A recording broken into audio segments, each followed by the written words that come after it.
ये शशि सोनू के बड़वा गड़े नाचे ला आबे का। अरे का बात है, बहुत दिन बाद लाइन देहत है। आबे ना ता मड़वा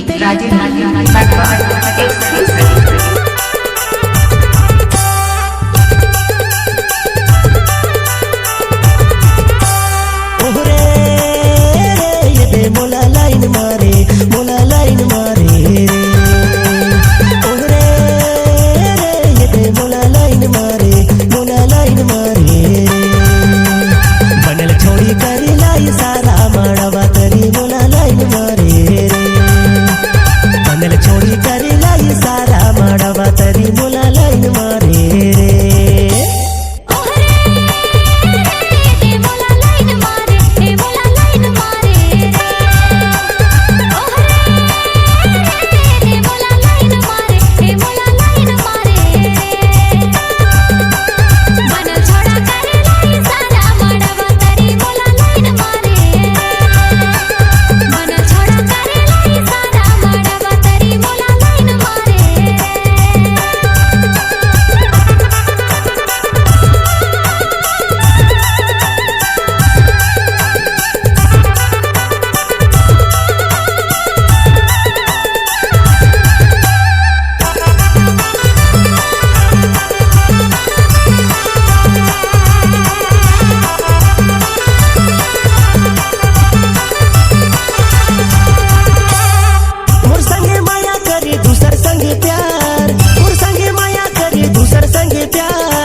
भोला बाला के धोखा जनी देबे यार।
DJ Rajiv Patwa exclusive।